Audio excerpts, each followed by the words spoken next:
ಎಲ್ಲರಿಗೂ ನಮಸ್ಕಾರ. ಇವತ್ತೊಂದು ಕಾಮನ್ ವಿಚಾರ, ಕಾಮನ್ ರೋಗದ ಬಗ್ಗೆ ನಾವು ಮಾತಾಡೋಣ. ಏನು ಅಂದ್ರೆ, ನೀವು ಹುಡುಕಿದ್ರಿ ಅಂದ್ರೆ ಒಂದ್ ಮನೆಯೊಳಗೆ ಒಂದ್ ಇಬ್ಬರಿಗಾರು ಇರ್ತದೆ, ಕನಿಷ್ಠ ಒಬ್ಬರಿಗಂತೂ ಈ ಸಮಸ್ಯೆ ಸಿಗ್ತದೆ. ಅದೇನಪ್ಪಾ ಅಂತಂದ್ರೆ ಸರ್ವೈಕಲ್ ಸ್ಪಾಂಡಲೋಸಿಸ್ ಮತ್ತು ಸರ್ವೈಕಲ್ ಸ್ಪಾಂಡಿಲೈಟಿಸ್ ಅಂತ ಹೇಳ್ತೀವಿ. ಇವೆರಡು ಶಬ್ದಗಳು ಹೇಳಲಿಕ್ಕೆ ಸೇಮ್ ಅನಿಸ್ತವೆ, ಬಟ್ ಮೀನಿಂಗ್ ಅನ್ನೋದಕ್ಕಿಂತ ಕಂಡೀಷನ್ ಬೇರೆ ಬೇರೆ. ಅದ್ರ ಬಗ್ಗೆ ನಾವು ಡಿಸ್ಕಸ್ ಮಾಡೋಣ. ಜನರಲ್ ಆಗಿ ಎಲ್ಲರಿಗೂ ಅರ್ಥ ಆಗಬೇಕು ಅಂತಂದ್ರೆ, ಅರ್ಥ ಆಗೋ ಭಾಷೆ ಒಳಗೆ ಹೇಳೋದಾದ್ರೆ, ಕುತ್ತಿಗೆ ನೋವು, ವಿಪರೀತವಾದಂತ ಕುತ್ತಿಗೆ ನೋವು ಬರ್ತಿರ್ತದ, ತಲೆನೋವು ಬರ್ತಿರ್ತದ. ಅದರಿಂದ ಕೈ ಎಲ್ಲ ಸೇರ್ತಾ ಇರ್ತದ. ಸೇದೋದು ಅಂತ ಹೇಳ್ತೇವಿ, ಹರಿಯೋದು ಅಂತ ಹೇಳ್ತೇವಿ, ಜಗ್ಗೋದು ಅಂತ ಹೇಳ್ತೇವಿ, ರೇಡಿಯೇಟಿಂಗ್ ಪೇನ್ ಇರ್ತದ. ಎಡಗೈ ಆದ್ರೂ ಆಗ್ಬೋದು ಅಥವಾ ಬಲಗೈ ಒಳಗಾದ್ರೂ ಆಗ್ಬೋದು, ಸಿಕ್ಕಾಪಟ್ಟೆ ತ್ರಾಸ ಇರ್ತದ. ದೇಹ ನಾ ಹೇಳ್ದಂಗ ಕೆಲವೊಂದು ಸಂಕೇತಗಳನ್ನ ಕೊಡ್ತಾ ಇರ್ತದ, ಆದ್ರೆ ನಾವು ಇದನ್ನ ನೆಗ್ಲೆಕ್ಟ್ ಮಾಡೇ ಮಾಡ್ತೇವಿ. ನಾವ್ ಹೆಂಗ್ ಅನ್ಕೊಂಡಿವಿ ಅಂದ್ರೆ, ಇವೆಲ್ಲ ಸಮಸ್ಯೆಗಳು ನಮ್ಮ ಆಸ್ತಿ ಇವು, ಅದ್ರ ಜೊತೆಗೆ ಬದುಕಬೇಕು ಅನ್ಕೊಂಡ್ಬಿಟ್ಟೇವೆ. ಅಡ್ಜಸ್ಟ್ಮೆಂಟ್ ನಾವು ಫ್ಯಾಮಿಲಿ ಮೆಂಬರ್ಸ್ ಜೊತೆ ಮಾಡ್ಕೊಳ್ಳೋದಿಲ್ಲ, ನೇಬರ್ಸ್ ಜೊತೆ ಮಾಡ್ಕೊಳ್ಳೋದಿಲ್ಲ, ನಮ್ಮ ಸೊಸೈಟಿ ಮಂದಿ ಜೊತೆ ಮಾಡ್ಕೊಳ್ಳೋದಿಲ್ಲ. ಬಟ್ ರೋಗಗಳ ಜೊತೆಗೆ ಮಾತ್ರ ಅಡ್ಜಸ್ಟ್ಮೆಂಟ್ ಇರ್ತದೆ ನಮ್ದು. ಬಹಳ ಒಳ್ಳೆ ಸಂಬಂಧ ಇಟ್ಕೊಂಡು ಅವುಗಳನ್ನ ಸಾಕ್ತಾ ಹೋಗ್ತೀವಿ. ಅವು ಯಾವಾಗ ಸಿವಿಯರ್ ಆಗ್ತಾವೋ ಅವಾಗ ಡಾಕ್ಟರ್ಸ್ ಹತ್ರ ಬರ್ತಾರೆ. ಅಂತದ ಒಬ್ಬ ಪೇಷಂಟ್ ಈಗ 16 ದಿವಸದ ಹಿಂದೆ ನಮ್ಮ ಆಸ್ಪತ್ರೆಗೆ ಬಂದಿದ್ರು. ಅವ್ರ ಕಂಡೀಷನ್ ಹೆಂಗಿತ್ತು ಅಂತ ನೋಡ್ಕೊಂಡ್ ಬನ್ರಿ. ಈ ಸದ್ಯ ಏನ್ ಪ್ರಾಬ್ಲಮ್ ಐತಿ ನಿಮಗೆ? ಈ ಸದ್ಯಕ್ಕೆ ಈ ಕುತ್ತಿಗೆ ಎಂದರೆ ಈ ಭುಜ ಮತ್ತ ಈ ಕೈ ಹರಿತದೆ. ಈಗ ಹರಿತಿದ್ರೆ ನರ ಹರಿಯೋದು ಬಹಳ ತೊಂದ್ರೆ ಆಗ್ತದೆ. ಜುಮ್ ಹಿಡಿತೈತಿ, ಜುಮ್ ಅಂತ ಜುಮ್ ಅಂತಂದ್ರೆ ಕೆಲಸ ಮಾಡ್ಬೇಕಾದ್ರೆ ಒಂದ್ ಹಿಡಿತಂತಂದ್ರ ಕೈ ಬಹಳ ಜುಮ್ ಹಿಡಿದ್ಬಿಡೈತಿ. ಯಾವಾಗಾರ ಒಂದ್ಸಲ ಬಟ್ ಹಿಡಿತಂತಂದ್ರ ಕೆಲಸ ಮಾಡ್ಲಿಕ್ಕೆ ಆಗಲ್ರ, ಆ ರೇಂಜ್ಗೆ ಹಿಡಿತೈತ್ರಿ ಅದು. ಮಲಗಿದಾಗ ನಿದ್ದೆ ಸರಿ ಆಗ್ತದೆ ನಿಮ್ಗೆ? ನಿದ್ದೆ ಸರಿ ಆಗಲ್ಲ, ಅದ್ರ ಹೊಡೆತಕ್ಕೆ ನಿದ್ದೆನೇ ಆಗಲ್ರ. ಅದ್ರ ನೋವಿಗೆ ನಿದ್ದೆ ಆಗುದಿಲ್ಲ. ನಿದ್ದೆ ಆಗುದಲ್ರಿ. ಇವಾಗ ಒಂದ್ ಸ್ವಲ್ಪ ಯಾವ ಸೈಡ್ ಮಲ್ಕೊಂಡಾಗ ಇದನ್ನಿಸ್ತದೆ? ಬಲಗಡೆ ಮಲ್ಕೊಂಡ್ ಬಲ್ಗಡೆ ಮಲ್ಕೊಂಡಾಗ ಆರಾಮ್ ಅನಿಸ್ತದೋ ಅಥವಾ ಎಡಗಡೆ ಮುಕ್ಕೊಂಡ್ರೆ ಆರಾಮ್ರಿ, ಬಲಗಡೆ ಮುಕ್ಕೊಂಡ್ರೆ ಹೊಡೆತ ಜೋರ್ ಆಗ್ತದೆ. ಓಕೆ, ಇದು ಕರೆಂಟ್ ಸಿಚುವೇಶನ್ ಈಗ ಐತದ. ಇವತ್ತು ಶುರು ಮಾಡೇವ್ ನಾವು ನಿಮ್ಗೆ 16 ದಿವಸದ ಪಂಚಕರ್ಮ ಸ್ಟಾರ್ಟ್ ಮಾಡೇವಿ. ಓಕೆ, 16 ದಿವಸ ಆದ್ಮೇಲೆ ಹೆಂಗಿರ್ತದ ಅದನ್ನ ನೋಡೋಣ. ಓಕೆ, ಈಗ ನೋಡಿದ್ರಲ್ಲ ಇವ್ರಿಗೆ ಹೆಂಗಿತ್ತು? ವಿಪರೀತವಾದಂತ ಕತ್ತು ನೋವು, ಏನೂ ಕೆಲಸ ಮಾಡ್ಲಿಕ್ಕೆ ಆಗ್ತಿರ್ಲಿಲ್ಲ. ರೇಡಿಯೇಟಿಂಗ್ ಪೇನ್, ಕಂಟಿನ್ಯೂಸ್ ಆಗಿ ಕೈಯೆಲ್ಲ ನೋವು ಸೆಳೆತ, ಕೈಯೊಳಗ ಸೆಳೆತ ಇತ್ತು. ಮತ್ತು ಈ ಬೆರಳುಗಳೊಳಗ ಕಂಪ್ಲೀಟ್ ಜುಮ್ ಅಂತಿತ್ತು, ನಮ್ನೆಸ್ ಇರ್ತಿತ್ತು. ಇದು ನನ್ನ ಬೆರಳುಗಳೆಲ್ಲ ಅನಿಸ್ತಿತ್ತು. ನಿದ್ದೆ ಆಗ್ತಾ ಇರ್ಲಿಲ್ಲ, ಕಂಟಿನ್ಯೂಸ್ ಆಗಿ ಒಂಥರ ಏನೋ ಥ್ರಾಬಿಂಗ್ ಪೇನ್ ಅಂತ ಹೇಳ್ತೀವಿ, ಆ ರೀತಿಯಾದಂತ ನೋವು ಇತ್ತು. ಹಂಗಿದ್ರೆ ಮನುಷ್ಯ ಸಮಾಧಾನದಿಂದ ಇರ್ಲಿಕ್ಕೆ ಆಗ್ತದ? ಆಗುದಿಲ್ಲ. ಹಿಂಗ್ ಯಾಕೆ ಆಗ್ತದ? ಇದ್ರ ಬಗ್ಗೆ ವಿಚಾರ ಮಾಡೋಣ. ಆಮೇಲೆ ನಾನು ನಿಮಗೆ ಸ್ಪಾಂಡಿಲೋಸಿಸ್ ಮತ್ತು ಸ್ಪಾಂಡಿಲೈಟಿಸ್ ಏನು ಡಿಫ್ರೆನ್ಸ್ ಅಂತ ಹೇಳ್ತೇನೆ. ಫಸ್ಟ್, ಈ ಕುತ್ತಿಗೆ ನೋವು ಯಾಕೆ ಬರ್ತದ, ಹಿಂಗ್ ಯಾಕೆ ಆಗ್ತದ ಅಂತಂದ್ರೆ, ನೋಡ್ರಿ, ನಮ್ಮ ದೇಹದಲ್ಲಿ ಬ್ಯಾಕ್ ಬೋನ್ ಸ್ಟಾರ್ಟ್ ಆಗೋದು ಈ ಕತ್ತಿನಿಂದ. C1 ಅಂತ ಹೇಳ್ತೀವಿ, ಅಂದ್ರೆ ಸರ್ವೈಕಲ್ ವರ್ಟಿಬ್ರಾ 1 ಅಲ್ಲಿಂದ ಹಿಡ್ಕೊಂಡು ಕೆಳಗಿನವರೆಗೂ ಈ ನಮ್ಮ ಬ್ಯಾಕ್ ಬೋನ್ ಇರ್ತದ. ಬ್ಯಾಕ್ ಬೋನ್ ಅಂದ್ರೆ ಒಂದು ಕಟ್ಟಿಗೆ ಇಟ್ಟಂಗೆ ಇರಂಗಿಲ್ಲ. ಇಲ್ಲಿ ಒಂದ್ರ ಮೇಲೆ ಒಂದು ಹಿಂಗ ವರ್ಟಿಬ್ರಾ ಇರ್ತಾವ. ಆ ವರ್ಟಿಬ್ರಾದ ಮಧ್ಯ, 2 ವರ್ಟಿಬ್ರಾದ ಮಧ್ಯ ಒಂದು ಸ್ಪಾಂಜಿ ಮೆಟೀರಿಯಲ್ ಡಿಸ್ಕ್ ಅಂತ ಹೇಳ್ತೀವಿ. ಆ ಡಿಸ್ಕ್ ಇರೋದ್ರಿಂದಾನೇ ನಮ್ದು ಫ್ಲೆಕ್ಸಿಬಿಲಿಟಿ ಬರ್ತಿರ್ತದೆ. ನಾವ್ ಹಿಂಗ್ ಕತ್ತನ್ನ ಮುಂದೆ ಹಿಂದೆ ಮಾಡ್ಲಿಕ್ಕೆ, ಅಕ್ಕಪಕ್ಕ ಮಾಡ್ಲಿಕ್ಕೆ ಬೇಕಾಗಿರೋದೇ ಆ ಸ್ಪಾಂಜಿ ಮೆಟೀರಿಯಲ್ ಅಥವಾ ಡಿಸ್ಕ್ ಫ್ಲೆಕ್ಸಿಬಲ್ ಮೆಟೀರಿಯಲ್. ಅದು ಬೇಕು. ಅದು ಶಾಕ್ ಅಬ್ಸಾರ್ಬರ್ ತರ ಕೆಲಸ ಮಾಡ್ತಿರ್ತದೆ. ಅದು ನಿಯಮಿತವಾಗಿ ಕರೆಕ್ಟ್ ಆಗಿ ಸ್ಟ್ರಾಂಗ್ ಆಗಿ ಸ್ಟ್ರೆಂತ್ಫುಲ್ ಆಗಿ ನಮ್ಗೆ ಸರ್ವೈಕಲ್ ಏರಿಯಾದಿಂದ ಹಿಡ್ಕೊಂಡು ಕೆಳಗಿನವರೆಗೆ ಲಂಬಾರ್ ಏರಿಯಾ ವರ್ಗು ಇರಬೇಕು. ಆದ್ರೆ ಸಮ್ ಕಂಡೀಷನ್ಸ್ ಅಲ್ಲಿ ಆ ಡಿಸ್ಕ್ ಡ್ಯಾಮೇಜ್ ಆಗ್ಲಿಕ್ಕೆ ಹೋಗ್ತದೆ. ಇದು ಸಾಫ್ಟ್ ಕನೆಕ್ಟಿವ್ ಟಿಶ್ಯೂ ಅಂತ ಏನ್ ಹೇಳ್ತೀವಿ, ಇದು ಡ್ಯಾಮೇಜ್ ಆಗ್ಲಿಕ್ಕೆ ಶುರುವಾಗ್ತದೆ. ಅದಕ್ಕೆ ಮುಖ್ಯವಾದಂತ ಒಂದು ಕಾರಣ ಏನು ಅಂದ್ರೆ ಏಜಿಂಗ್ ಫ್ಯಾಕ್ಟರ್. ಏಜ್ ಹಂಗೆಂಗ್ ಆಗ್ತದ, ಹಂಗ ವೇರ್ ಅಂಡ್ ಟೇರ್ ಆಗ್ತದ, ಬೋನ್ ಸೌಕಳಿ ಬರ್ತಾ ಹೋಗ್ತದ. ಆಟೋಮೆಟಿಕಲಿ ಆ ಡಿಸ್ಕ್ ತನ್ನ ಸ್ಟ್ರೆಂತ್ ಅನ್ನ ಕಳ್ಕೊಂಡಾಗ ಅಲ್ಲಿ ಪಕ್ಕಕ್ಕಿರುವಂತ ನರಗಳ ಮೇಲೆ ಪ್ರೆಷರ್ ಅನ್ನ ಕ್ರಿಯೇಟ್ ಮಾಡ್ತದ. ಅವಾಗ ಕ್ಯಾನಲ್ ಸಣ್ಣದಾಗ್ತದ, ನ್ಯಾರೋ ಆಗ್ತದ. ಆಟೋಮೆಟಿಕಲಿ ನರ್ವ್ ಮೇಲೆ ಪ್ರೆಷರ್ ಬೀಳೋದ್ರಿಂದ ಆ ನರ ಎಲ್ಲೆಲ್ಲಿ ಹೋಗ್ತದ ಅಲ್ಲೆಲ್ಲ ನೋವು ಬರ್ತದ. ನರಗಳಲ್ಲಿ ರಕ್ತ ಹರಿತಿರುವುದಿಲ್ಲ. ನರದೊಳಗಿನ ರಕ್ತ ತಕ್ಕೊಂಡ್ರು ಅಂತಾರೆ, ಅದು ದಟ್ ಸುಮ್ನೆ ಮಾತಾಡ್ಲಿಕ್ಕೆ. ನರಗಳಲ್ಲಿ ಏನಿರ್ತದಂದ್ರೆ ವಾಯು ಸಂಚಾರ ಇರ್ತದ, ಇಂಪಲ್ಸಸ್ ಹೋಗ್ತಾ ಇರ್ತಾವ. ಸೊ ಆ ನರಗಳು ಎಲ್ಲೆಲ್ಲಿ ಹೋಗ್ತಾವೋ ಅಲ್ಲೆಲ್ಲ ಅದಕ್ಕೊಂದು ಹಿಂಗ್ ಅಪ್ಪಚ್ಚಿ ಸರಿಯಾದ, ಸಾದಾ ಹೇಳ್ಬೇಕು ಅಂದ್ರೆ ನೇಣ್ ಹಾಕ್ತಂಗ ಆಗ್ಬಿಡ್ತದ. ಹಿಂಗ್ ಹಿಚ್ಚಕ್ದಂಗ ಆಯ್ತು ಅಂತಂದ್ರೆ ಅಲ್ಲಿ ಆ ನರ ಎಲ್ಲಿವರೆಗೂ ಹೋಗ್ತದ ಅಲ್ಲಿವರೆಗೂ ಸರಿಯಾದ ರೀತಿಯಲ್ಲಿ ವಾತ ಸಂಚಲನೆ ಆಗುವುದಿಲ್ಲ, ಇಂಪಲ್ಸ್ ಸರಿ ಆಗುವುದಿಲ್ಲ. ಆವಾಗ ಜುಮ್ ಅನ್ಲಿಕ್ಕೆ ಶುರುವಾಗ್ತದ. ಪೇನ್ ವಿಪರೀತವಾಗಿ ತಡ್ಕೊಳ್ಳಾರ್ದಷ್ಟು ಪೇನ್ ಇರ್ತದ.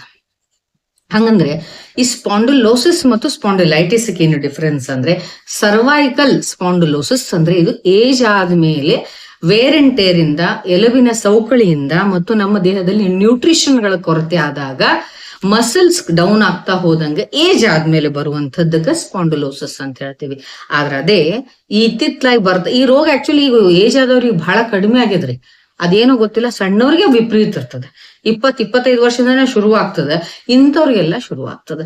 ಸಣ್ಣ ಏಜ್ ನಲ್ಲಿ ಯಾವುದೇ ರೀತಿಯಿಂದ ಆಟೋ ಇಮ್ಯೂನ್ ಡಿಸಾರ್ಡರ್ಸ್ ಬಂದು, ಯಾವ್ದಾದ್ರು ಇನ್ಫೆಕ್ಷನ್ಸ್ ಬಂದು, ನಮ್ಮಲ್ಲಿ ಡಿಸ್ಕ್ ಇನ್ಫೆಕ್ಷನ್ಸ್ ಆದ್ರೆ, ಅಲ್ಲಿ soft tissue connected tissue damage ಆಗ್ತಾ ಹೋಯ್ತು ಅಂದ್ರೆ ಅದಕ್ಕೆ ಸ್ಪಾಂಡಿಲೈಟಿಸ್ ಅಂತ ಹೇಳ್ತಾರೆ. ಹಂಗಂದ್ರೆ ಸಣ್ಣವ್ರೊಳಗೆ ಏನೇನ್ ಬರ್ತಾವ್, ಯಾರಿಗ್ ಬರ್ತಾವ್ ಇವು? ನಾವು ಸುಮ್ನೆ ಕುಂತ್ರು ಹಿಂಗ ಆಗ್ತದೇನ್ರಿ? ಅಲ್ಲ, ಇದಕ್ಕೆ ನಾವು ಸುಮ್ನೆ ಕುಂತ್ರು ಆಗ್ತದೆ. ಆಕ್ಚುಲಿ ಸುಮ್ನೆ ಕುಂತ್ರು ಅಂತೂ ಹೆಚ್ಚಿಗೆ ಆಗ್ತಾವು, ಎಕ್ಸರ್ಸೈಸಸ್ ಬೇಕು. ಬಟ್ ಯಾಕೆ ಈ ಪ್ರಾಬ್ಲಮ್ ಬರ್ತದ ಅಂತಂದ್ರೆ, ಫಸ್ಟ್ ಆಫ್ ಆಲ್ ನಮ್ಮ ರಾಂಗ್ ಪೊಸಿಷನ್, ರಾಂಗ್ ಪೋಸ್ಚರ್ಸ್ ಅಂತ ಹೇಳ್ತೀವಿ.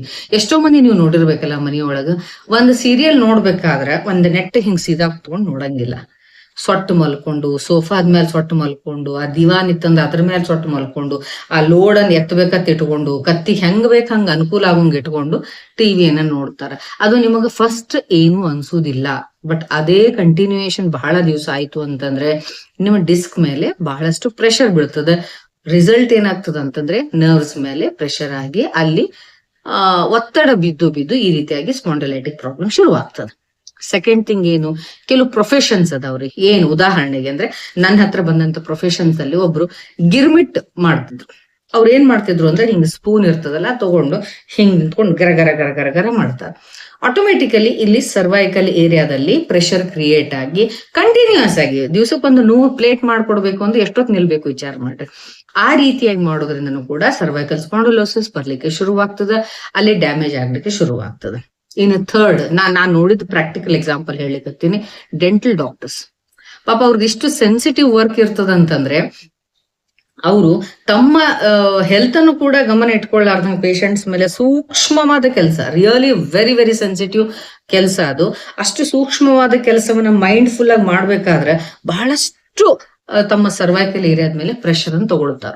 ಅವಾಗ್ಲೂ ಕೂಡ ಅವ್ರಿಗೂ ಸರ್ವೈಕಲ್ ಸ್ಪಾಂಡಿಲೈಟಿಸ್ ಪ್ರಾಬ್ಲಮ್ ಶುರು ಆಗ್ತದೆ.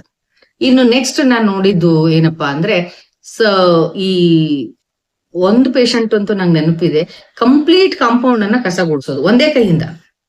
ನಾನು ಎಷ್ಟು ಹೇಳ್ತಿದ್ದೆ ಅಮ್ಮನಿಗೆ, 2 ಕೈಗೆ ಈಕ್ವಲ್ ಪ್ರೆಷರ್ ಕೊಡಮ್ಮ, ಇಲ್ಲ ಒಂದ ಕೈಯಿಂದ ಕಂಟಿನ್ಯೂಸ್ ಆಗಿ ಇಡೀ ಕಾಂಪೌಂಡ್ ಅನ್ನ ತಾಸ್ಗಟ್ಲೆ ಕಸ ಗುಡಿಸೋದು. ಅದು ಬಹಳ ಜನರಿಗೆ ಇರ್ತದ್ರಿ. ಒಂದೇ ಕೈಯಿಂದ ಕಂಟಿನ್ಯೂಸ್ ಕೆಲಸ ಮಾಡೋದು, ಇನ್ನೊಂದ್ ಕೈ ಬಿಟ್ಬಿಡೋದು, ಅದನ್ನ ಅಷ್ಟು ಕೆಲಸನ ಕೊಡಂಗಿಲ್ಲ. ಹಿಂಗಾದಾಗ ಕೂಡ ಸರ್ವೈಕಲ್ ಸ್ಪಾಂಡಿಲೋಸಿಸ್ ಪ್ರಾಬ್ಲಮ್ ಅಲ್ಲಿ ಶುರುವಾಗ್ತದೆ. ಸೊ ಪ್ರೊಫೆಷನಲಿ ರಾಂಗ್ ಕೂಡೋದ್ರಿಂದ, ಆಮೇಲೆ ಸ್ಟ್ರೆಸ್ ಅತಿಯಾಗಿ ಮಾಡ್ಕೊಳ್ಳೋದ್ರಿಂದ, ಮತ್ತು ಲ್ಯಾಪ್ಟಾಪ್ ಮುಂದೆ ಕುತ್ಕೊಂಡಾಗ ಕೂಡ ಬಹಳಷ್ಟು ಜನರು ಹಿಂಗ್ ಕೊಡ್ತಿರ್ತಾರೆ. ಹಂಗ್ ಕೂಡೋದ್ರಿಂದನೂ ಕೂಡ ಪ್ರೆಷರ್ ಆಗ್ತದೆ. ಮೊಬೈಲ್ ನೋಡೋ ಪೊಸಿಷನ್ ಕೂಡ ನಮ್ದು ಸೀದಾ ಇರ್ಬೇಕು, ಈ ರೀತಿಯಾಗಿ ಸೀದಾ ನೋಡ್ಕೋಬೇಕು. But most of the times we see like this continuous ಆಗಿ. ಇಲ್ಲಿ ನೋವು ಬರ್ತಿರ್ತದ, ಆದ್ರೂ ಕೂಡ ಅದನ್ನ ನಾವು ನೆಗ್ಲೆಕ್ಟ್ ಮಾಡಿ ಕಂಟಿನ್ಯೂಸ್ ಆಗಿ ಹಿಂಗ್ ನೋಡ್ತೇವೆ. ಇದನ್ನ ಮಾಡೋದ್ರಿಂದನೂ ಕೂಡ ಸರ್ವೈಕಲ್ ಸ್ಪಾಂಡಿಲೋಸಿಸ್ ಪ್ರಾಬ್ಲಮ್ ಬರ್ತದೆ. ಇಲ್ಲಿ ಇನ್ಫೆಕ್ಷನ್ ಏನಾದ್ರೂ ಆಗಿ, ಸಣ್ಣ ವಯಸ್ಸಿನಲ್ಲಿ ಇನ್ಫೆಕ್ಷನ್ ಆಗಿ ಅಥವಾ ಇಂಜರೀಸ್ ಆತಂದ್ರೆ, ಸಮಟೈಮ್ಸ್ ಆಕ್ಸಿಡೆಂಟ್ಸ್ ಆಗಿ ಇಂಜರೀಸ್ ಆಗಿರ್ತಾವು, ಟ್ರಾಮಾಸ್ ಆಗಿರ್ತಾವು, ಅಂತ ಟೈಮಲ್ಲಿ ಸಡನ್ ಇನ್ಫ್ಲಮೇಷನ್ ಬಂದು ಸಡನ್ ಡ್ಯಾಮೇಜ್ ಆಗಿತ್ತಂದ್ರೆ ಅದಕ್ಕೆ ನಾವು ಸರ್ವೈಕಲ್ ಸ್ಪಾಂಡಿಲೈಟಿಸ್ ಅಂತ ಹೇಳ್ತೇವೆ. ಈ ರೀತಿಯಾಗಿ ಸಾಕಷ್ಟು ರೀತಿಯಲ್ಲಿ ಇದು ಸಮಸ್ಯೆ ಆಗ್ತಾ ಇರ್ತದೆ. ಕೆಲವೊಂದ್ಸರಿ ನಾ ಹೇಳ್ದೆ ಆಕ್ಸಿಡೆಂಟ್ಸ್ ಆಗಿರ್ಬೋದು, ಅಥವಾ ಸಡನ್ ಶಾಕ್ ಆದಂತ ಸಂದರ್ಭದಲ್ಲಿ, ಏನೋ ಒಂದು ಅತಿಯಾದಂತ ಮೆಂಟಲ್ ಶಾಕ್ ಆಗ್ತದೆ, ಅಂತ ಸಂದರ್ಭದಲ್ಲಿ ಕೂಡ ಈ ಸಮಸ್ಯೆಗಳಾಗ್ತಾವು. ಹೆವಿ ವೇಟ್ ಲಿಫ್ಟ್ ಮಾಡೋದ್ರಿಂದ ನಮ್ಮ ಕೆಪಾಸಿಟಿ ನೋಡ್ಕೊಂಡು ನಾವು ಲಿಫ್ಟ್ ಮಾಡ್ಬೇಕು. ವೇಟ್ ಅನ್ನ ಒಂದೇ ಕೈಯಿಂದ ಠಕ್ ಅಂತ ನೀವು ಎತ್ತಿದ್ರಿ ಅಂತನೂ ಕೂಡ ಅವಾಗ್ಲೂ ಸರ್ವೈಕಲ್ ಏರಿಯಾದ ಮೇಲೆ ಪ್ರೆಷರ್ ಬೀಳ್ತದೆ. ಹಿಂಗೆಲ್ಲ ಆದಾಗ ಏನಾಗ್ತದಪ್ಪ ಅಂದ್ರೆ, ಆ ಡಿಸ್ಕ್ ಏನಿರ್ತದೆ ನಮ್ದು ಸರ್ವೈಕಲ್ ವರ್ಟಿಬ್ರಾ ಮಧ್ಯ, ವರ್ಟಿಬ್ರೇ ಅಂತಂದ್ರೆ ಪ್ಲೂರಲ್ ವಚನ, ವರ್ಟಿಬ್ರಾಗಳು ಅಂದಂಗೆ, ವರ್ಟಿಬ್ರಾ ಮಧ್ಯೆ ಏನ್ ಒಂದು ಡಿಸ್ಕ್ ಇರ್ತದ, ಅದ್ರೊಳಗಿರುವಂತ ಲೂಬ್ರಿಕೇಟಿಂಗ್ ಮಟೀರಿಯಲ್ ಡ್ರೈನ್ ಔಟ್ ಆಗ್ತದೆ. ಅದು ಸುಸ್ತಾಗ್ತದೆ. ಅದಕ್ಕೆ ಶಾಕ್ ಆಯ್ತು ಅಂದ್ರೆ, ಸ್ಟ್ರೆಸ್ ಆಯ್ತು ಅಂತಂದ್ರೆ ಅಲ್ಲಿ ಡ್ಯಾಮೇಜ್ ಆಗ್ಲಿಕ್ಕೆ ಶುರು ಆಗ್ತದೆ. ಆವಾಗ ಡಿಹೈಡ್ರೇಟೆಡ್ ಡಿಸ್ಕ್ ಆಗುವಂತ ಚಾನ್ಸಸ್ ಇರ್ತದೆ ಒಂದು. ಸೆಕೆಂಡ್ ಥಿಂಗ್, ಅಲ್ಲಿ ಸ್ಟ್ರೆಂತ್ ಅನ್ನ ಕಳ್ಕೊಳ್ತು ಅಂತಂದ್ರೆ ಅದು ಹರ್ನಿಯೇಷನ್ ಅನ್ನ ಮಾಡ್ತದೆ. ಅಂದ್ರೆ ಸ್ಟ್ರೆಂತ್ ಕಳ್ಕೊಂಡು ಚಪಾತಿ ಇಟ್ಟು ಹೆಂಗ ಒಂಥರ ಲೋಳೆ ಆದಂಗ ಆಗಿರ್ತದಲ್ಲ, ಹಂಗ ಇಲ್ಲಿ ಡಿಸ್ಕ್ ಆದಾಗ ಅದು ಹರ್ನಿಯೇಷನ್ ಆಗಿ ನರ್ವ್ಸ್ ಮೇಲೆ ಪ್ರೆಷರ್ ಅನ್ನ ಕ್ರಿಯೇಟ್ ಮಾಡ್ತದ. ಅವಾಗ ಕೂಡ ಇವೆಲ್ಲ ಸಮಸ್ಯೆಗಳು ಶುರುವಾಗ್ತಾವು. ಸೆಕೆಂಡ್ ಥಿಂಗ್, ಓಸ್ಟಿಯೋಫೈಟ್ಸ್ ಅಥವಾ ಓವರ್ ಗ್ರೋತ್ ಅಂತ ಹೇಳ್ತೀವಿ. ಯಾವಾಗ್ಲೂ ಬೋನ್ ಓವರ್ ಗ್ರೋತ್ ಆಗುದಿಲ್ಲ. ಸೇಮ್ ಇಲಾಸ್ಟಿಸಿಟಿಯನ್ನ ಕಳ್ಕೊಂಡಾಗ ಅದು ಸ್ಟ್ರೆಂತ್ ಹಿಂಗಿದ್ದು ಸ್ವಲ್ಪ ಅಗಲಾದಂಗ ಅನಿಸ್ತದ, ಅಥವಾ ಹರ್ನಿಯೇಷನ್ ಆದಂಗ ಅನಿಸ್ತದ, ಆಸ್ಟಿಯೋಫೈಟ್ಸ್ ಫಾರ್ಮೇಶನ್ ಆದಂಗ ಅನಿಸ್ತದ. ಅಂದ್ರೆ generally it is called as weakness ಆಗ್ತದ. ಡಿಸ್ಕ್ ಎಲ್ಲ ಡ್ಯಾಮೇಜ್ ಆಗ್ಲಿಕ್ಕೆ ಶುರು ಆಗ್ತವೆ. ಇವೆಲ್ಲ ಆದಾಗ ಆಟೋಮೆಟಿಕ್ಲಿ ನಿಮ್ಗೆಲ್ಲರಿಗೂ ಗೊತ್ತಿರೋಂಗೆ ಎಲ್ಲರೂ ಸಫರ್ ಆಗೋಂಗ ನೆಕ್ ಸ್ಟಿಫ್ನೆಸ್ ಬರ್ತದ, ಕತ್ತಿನಲ್ಲಿ ಸ್ಟಿಫ್ನೆಸ್ ಅಂದ್ರೆ ಮೂವ್ಮೆಂಟ್ಸ್ ರಿಸ್ಟ್ರಿಕ್ಟ್ ಆಗ್ಬಿಡ್ತಾವ, ಬಹಳಷ್ಟು ಪೇನ್ಫುಲ್ ಕಂಡೀಷನ್ ಇರ್ತದ, ರೇಡಿಯೇಟಿಂಗ್ ಪೇನ್ ಬರ್ತಾವು. ಬಹಳ ರೀತಿಯಿಂದ ಜನರು ಸಫರ್ ಆಗ್ಲಿಕ್ಕೆ ಶುರು ಆಗ್ತಾರ. ರಿಯಲಿ ಒಂಥರ ಡಿಸ್ಕಂಫರ್ಟ್ ಇರ್ತದ, ಬಹಳ ಡಿಸ್ಕಂಫರ್ಟ್ ಇರ್ತದ. ಸಮ್ಟೈಮ್ಸ್ ನೀವು ನಡೀತಾ ನಡೀತಾ ಬ್ಯಾಲೆನ್ಸ್ ತಪ್ತಾನ ಮನುಷ್ಯ, ಒಂದು ಎಡಗಡೆ ಹೋಗ್ಬಿಡೋದು ಅಥವಾ ಬಲಗಡೆ ಹೋಗೋದು, ಈ ರೀತಿಯಾಗಿ ನ್ಯೂರೋಲಾಜಿಕಲ್ ಪ್ರಾಬ್ಲಮ್ಸ್ ಅನ್ನ ಶುರು ಆಗ್ತಾವ. ಮತ್ತು ಸಹಿಸಿಕೊಳ್ಳಾರ್ದಷ್ಟು ರೇಡಿಯೇಟಿಂಗ್ ಪೇನ್ ಇರ್ತದೆ, ಅವ್ರಿಗೆ ನಿದ್ದೆ ಆಗೋದಿಲ್ಲ. ಇಂಥ ಕಂಡೀಷನ್ಸ್ ಬಂದಾಗ ಇದಕ್ಕೆ ಸರಿಯಾದ ಸಮಯದಲ್ಲಿ ನೀವು ಸರಿಯಾದ ಡಾಕ್ಟರ್ಸ್ ಅನ್ನ ಕನ್ಸಲ್ಟ್ ಮಾಡಿದಾಗ ಒಳ್ಳೆ ಚಿಕಿತ್ಸೆಯನ್ನ ಕೊಡ್ಬೋದು. ನಾ ಆಗೇನ್ ಹೇಳ್ತೀನಿ, ಸಿಸ್ಟಮ್ ಯಾವುದು ಅಂತ ಇಂಪಾರ್ಟೆಂಟ್ ಅಲ್ಲ, ಬಟ್ ಅರ್ಲಿ ಸ್ಟೇಜ್ ಅಲ್ಲಿ ನೀವು ಡಾಕ್ಟರ್ಸ್ ಅನ್ನ ಕನ್ಸಲ್ಟ್ ಮಾಡಬೇಕು. ಅದು ಬಿಟ್ಟು ಕಂಪ್ಲೀಟ್ಲಿ ಕಾಂಪ್ರೆಷನ್ ಆಗಿ ಒಂದು ಕ್ಯಾನಲ್ ಸ್ಟೀನೋಸಿಸ್ ಆಗ್ಬಿಡ್ತು ಅಂದ್ರೆ, ಸ್ಟೀನೋಸಿಸ್ ಅಂದ್ರೆ ಕಂಪ್ಲೀಟ್ಲಿ ಅಲ್ಲಿ ಸ್ಟ್ರಾಂಗ್ಯುಲೇಷನ್ ಆದಂಗ ಆಗ್ಬಿಡ್ತು, ಕಂಪ್ಲೀಟ್ ಆಗಿ ಅಪ್ಪಚ್ಚಾಗ್ಬಿಟ್ಟಿತ್ತು ಅಂತಂದ್ರೆ ಸರ್ಜರಿನೇ ಮಾಡಿಸ್ಕೊಳ್ಬೇಕಾಗ್ತದೆ. ಅದೇ ಬೆಸ್ಟ್, ಅದರಿಂದಾನೇ ನಿಮಗೆ ರಿಸಲ್ಟ್ ಬರೋದು. ಬಟ್ ಆ ಕಂಪ್ಲೀಟ್ ಕಾಂಪ್ರೆಷನ್ ಆಗೋದು ಒಂದೇ ದಿವಸದಲ್ಲಿ ಆಗೋದಿಲ್ಲ. Until there is an accident, ಯಾವುದೋ ಒಂದು ಸಡನ್ ಆಗಿ ಆಕ್ಸಿಡೆಂಟ್ ಆಗಿರ್ಬೋದು, ಸಡನ್ ಆಗಿ ಜರ್ಕ್ ಆಗಿ ಏನೋ ಒಂದು ಭಾರವನ್ನ ಎತ್ತಿ ನಿಮ್ಗೆಲ್ಲ ಕುತ್ತಿಗೆಯಲ್ಲಿ ಪ್ರೆಷರ್ ಆಗಿರ್ಬೋದು, ಅಥವಾ ಬಿದ್ದಿರ್ಬೋದು, ಟ್ರಾಮಾಸ್ ಆಗಿರ್ಬೋದು. ಇಂಥವೇನಾರು ಆದಾಗ ಸರ್ಜರಿ ಹೋಗ್ಲೇಬೇಕಾಗ್ತದೆ. ಬಟ್ ಬಾಕಿದೇನೇ ತರ ನೀವು ಲೈಫ್ ಸ್ಟೈಲ್ ಅನ್ನ ಹದಗೆಡಿಸ್ಕೊಂಡು ಈ ಸಮಸ್ಯೆನ ಡೆವಲಪ್ ಮಾಡ್ಕೊಂಡಿದ್ರೆ, ನೀವು ಇನಿಷಿಯಲ್ ಸ್ಟೇಜ್ ಅಲ್ಲಿ ಟು ಮಾಡರೇಟ್ ಕಂಡೀಷನ್ ಅಲ್ಲಿ ನೀವು ಆಸ್ಪತ್ರೆಗೆ ಸರಿಯಾದ ಚಿಕಿತ್ಸೆನ ತಗೊಂಡ್ರೆ, proper exercises, proper medication, proper treatments, ಥೆರಪಿಗಳಿಂದ ಸಂಪೂರ್ಣವಾದಂತಹ ಒಂದು ರಿಸಲ್ಟ್ ಅನ್ನ ನೀವು ತಗೊಳ್ಬಹುದು, ಪಡ್ಕೊಳ್ಬಹುದು ಅಂತ. ಆಗ್ಲೇ ನೋಡಿದ್ರಲ್ಲ, ಆ ಪೇಷಂಟ್ ನಮ್ಮ ಹತ್ರ ಬಂದಾಗ ನಾವು ಅವ್ರಿಗೆ ಯಾವ ರೀತಿಯನ್ನ ಚಿಕಿತ್ಸೆ ಕೊಟ್ಟ ಮೇಲೆ 14ನೇ ದಿವಸಕ್ಕೆ ಅವ್ರಿಗೆ ಏನ್ ರಿಸಲ್ಟ್ ಬಂದದಂತ ನೋಡ್ರಿ. ಇವತ್ತಿಗೆ 16 ದಿವಸ ಮುಗೀತ್ ನಿಮ್ದು. ಇವತ್ ಹೆಂಗ ಅನಿಸ್ತದ ನಿಮಗ್? ಈಗ ನನಗ ಮೊದ್ಲಿನಕ್ಕಿಂತನೂ ಈಗ ಬಹಳ ಬೆಟರ್ ಐತೆ. ಮೊದಲ ಕೈ ಜುಮ್ ಅಂತ ಹೇಳಿ ಬಹಳ ಹರಿತಿತ್ರಿ ಕೈ. ಅದ ಇವಾಗ ಈ ಟ್ರೀಟ್ಮೆಂಟ್ ತಗೊಂಡ ಮೇಲೆ 16 ದಿವಸದ ಕೋರ್ಸ್ ತಗೊಂಡ ಮೇಲೆ ನನಗೆ ಬಹಳ ಇದೆ.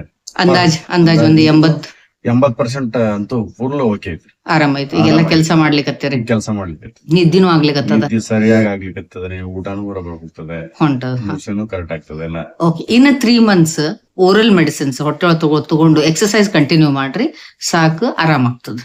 ಬಟ್ ಅಲ್ಲಿಂದ ಮುಂದೆ ಭಾರ ಎತ್ತೋಂಗಿಲ್ಲ, ಮ್ಯಾನೇಜ್ಮೆಂಟ್ ಮಾಡ್ತಾ ಹೋಗ್ಬೇಕು, ಸರಿಯಾಗಿ ಅದ್ ಮಾಡ್ಕೊಂತ ಹೋಗ್ಬೇಕು. ಬಟ್ ನೀವು ಖುಷಿ ಇದ್ದೀರಲ್ಲ, ಈಗ ಪರ್ಫೆಕ್ಟ್ ಐತಿ, ಆರಾಮಿದ್ದೀರಲ್ಲ? Okay, thank you.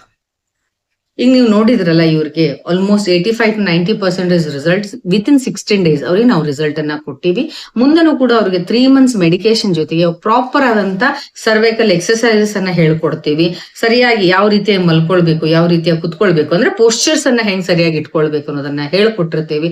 ಅದನ್ನ ಅವ್ರು ಫಾಲೋ ಮಾಡಿದ್ರೆ ಡೆಫಿನೆಟ್ಲಿ ಅವ್ರಿಗೆ 100% ರಿಸಲ್ಟ್ ಬರ್ತದೆ. 100% ಅಂತ ಯೂಶಲಿ ಯಾವ ಡಾಕ್ಟರ್ಸು ಹೇಳ್ಬಾರ್ದು. ನನ್ನ ಪ್ರಕಾರ 90-95% ರಿಸಲ್ಟ್ ಬರ್ತದೆ. ಬಟ್ 100% ಬಂತು ಅಂದ್ರೆ ಅವ್ರ ನಶೀಬನು ಚಲೋ ಅನ್ಕೋಬೇಕು, ನಮ್ಮ ಹಣೆ ಬರೋನು ಚಲೋ ಅನ್ಕೋಬೇಕು. ಓಕೆ, ಸೊ ಒಳ್ಳೆ ರಿಸಲ್ಟ್ ಅನ್ನ ನಾವು ಕೊಡಬಹುದು. ಇದು ಒಂಥರ ಸರ್ವೈಕಲ್ ಸ್ಪಾಂಡಿಲೈಸಿಸ್ ಅನ್ಕೊಡ್ರಿ, ಅಥವಾ ಸ್ಪೈನಲ್ ಪ್ರಾಬ್ಲಮ್ಸ್, ಇವೆಲ್ಲ ಹೆಂಗಪ್ಪ ಅಂದ್ರೆ, ನೀವು ಸರ್ಜರಿ ಆದ್ರೂ ಮಾಡಿಸ್ಕೊಡ್ರಿ, ನಮ್ಮಲ್ಲಿ ಪಂಚಕರ್ಮ ಆದ್ರೂ ಮಾಡಿಸ್ಕೊಡ್ರಿ, ಅಥವಾ ಏನಾದ್ರೂ ಟ್ರೀಟ್ಮೆಂಟ್ ತಗೊಳ್ರಿ, ಆಮೇಲೆ ಮ್ಯಾನೇಜ್ಮೆಂಟ್ ಮಾಡೋದು ಬಹಳ ಇಂಪಾರ್ಟೆಂಟ್. ಬಹಳ ಜನ ಏನ್ ಅನ್ಕೊಂಡ್ಬಿಡ್ತಾರ ಅಂದ್ರೆ, ಈಗ ನಾವು 85-90% ರಿಸಲ್ಟ್ ಕೊಟ್ಟ ತಕ್ಷಣ ಸಂಪೂರ್ಣ ಆರಾಮಾದೆ ಅಂತ ಹೇಳಿ ಮತ್ತು ಅದೇ ಸಮಸ್ಯೆನೇ ಶುರು ಮಾಡ್ಕೋತಾರೆ. ಮತ್ತು ಅದೇ ಸಮಸ್ಯೆ ರೀ, ಏನೋ ಭಾರ ಎತ್ತೋದು, ಸ್ಟ್ರೆಸ್ ಮಾಡ್ಕೊಳ್ಳೋದು, ಸೊಟ್ ಕೂತ್ಕೊಳ್ಳೋದು, ಇವೆಲ್ಲ ಹಂಗ್ ಮಾಡಿದ್ರಿ ಅಂದ್ರೆ ಮತ್ತೆ ರಿಪೀಟ್ ಆಗೋ ಚಾನ್ಸಸ್ ಇರ್ತದ. ಇವು ಒಂಥರ ಹೆಂಗಂದ್ರೆ ದಾರಿ ತಪ್ಪಿದ ಮಗ ಇದ್ದಂಗ. ನಿಮ್ ಮಗ ಒಮ್ಮೆ ದಾರಿ ತಪ್ಪಿದ್ದ ಅಂದ್ರೆ ಅವನ್ನ ನೀವು 100% ಟ್ರಸ್ಟ್ ಮಾಡ್ಲಿಕ್ಕೆ ಆಗೋದಿಲ್ಲ. ಓಕೆ, ನೀವ್ ಎಷ್ಟೇ ಬುದ್ಧಿವಾದ ಹೇಳಿದ್ರು ಕೂಡ ಒಂದ್ ಕಣ್ಣು ಇಡ್ಬೇಕಾಗ್ತದ, ಅವ ಎಲ್ಲಿ ರಾಂಗ್ ಹೆಜ್ಜೆ ಇಡ್ತಾನಂತ ಹೇಳಿ. ಹಂಗ ಇವು ನೀವ್ ಎಷ್ಟೇ ರಿಪೇರಿ ಮಾಡಿದ್ರು ಕೂಡ ಮತ್ ವಾಪಸ್ ಹದಗೆಡುವಂತ ಕೆಲಸ ಮಾಡ್ಕೊಳ್ಬಾರ್ದು. ಟ್ರೀಟ್ಮೆಂಟ್ ಎಷ್ಟು ಇಂಪಾರ್ಟೆಂಟು ಅಷ್ಟೇ ಇದಕ್ ಮ್ಯಾನೇಜ್ಮೆಂಟ್ ಕೂಡ ಬಹಳ ಇಂಪಾರ್ಟೆಂಟ್. ಲೈಫ್ ಲಾಂಗ್ ಮ್ಯಾನೇಜ್ಮೆಂಟ್ ಅನ್ನ ಮಾಡ್ಕೊಳ್ಬೇಕು. ಇದು ಟ್ರೀಟ್ಮೆಂಟ್ ದೇಹಕ್ಕೆ ಕೆಟ್ಟು ಸರಿ ಮಾಡ್ಕೊಂಡು ಆಮೇಲೆ ಮ್ಯಾನೇಜ್ಮೆಂಟ್ ಮಾಡೋದಕ್ಕಿಂತ ಆಯುರ್ವೇದ ಹೇಳುವಂಗ ಸ್ವಾಸ್ಥ್ಯಸ್ಯ ಸ್ವಸ್ಥ ರಕ್ಷಣಂ ಆತುರಸ್ಯ ವಿಕಾರ ಪ್ರಶಮನಂ ಅಂತ ಹೇಳ್ತೀವಿ. ಅಂದ್ರೆ ಮೊದ್ಲನೇ ಒಂದ್ ಸ್ವಲ್ಪ ಕೇರ್ಫುಲ್ ಆಗಿದ್ದು ಬಿಟ್ರೆ ಇಂಥ ಸಮಸ್ಯೆಗಳು ಬರೋದನ್ನ ತಡೆಗಟ್ಟಬಹುದು. ನಾನು ಕೊಡುವಂತ ಈ ಆಥೆಂಟಿಕ್ ಮಾಹಿತಿ ನಿಮಗೆ ಇಷ್ಟ ಆಗ್ತಾ ಇದ್ರೆ ದಯವಿಟ್ಟು ನನ್ನ ಚಾನೆಲ್ ಅನ್ನ ಸಬ್ಸ್ಕ್ರೈಬ್ ಮಾಡ್ರಿ, ಲೈಕ್ ಮಾಡ್ರಿ, ಲೈಕ್ ಆದ್ರೆ ಲೈಕ್ ಮಾಡ್ರಿ, ದೆನ್ ಕಮೆಂಟ್ ಮಾಡ್ರಿ, ನಿಮ್ಮ ಏನು ಆನೆಸ್ಟ್ ಒಪಿನಿಯನ್ಸ್ ಅನ್ನ ಕಮೆಂಟ್ ಮಾಡ್ರಿ. And if you like it very much then you share to your friends also. ಎಲ್ಲರಿಗೂ ಕಳಿಸ್ರಿ, ಹೆಚ್ಚು ಜನರಿಗೆ ಒಳ್ಳೆ ಮಾಹಿತಿ ಹೋಗ್ಬೇಕು. ನಾನಿಲ್ಲಿ ಸರಿಯಾದಂತ ಆಥೆಂಟಿಕ್ ಇನ್ಫಾರ್ಮೇಶನ್ ಅನ್ನ ಕೊಡ್ತಾ ಇದ್ದೀನಿ. Thank you very much.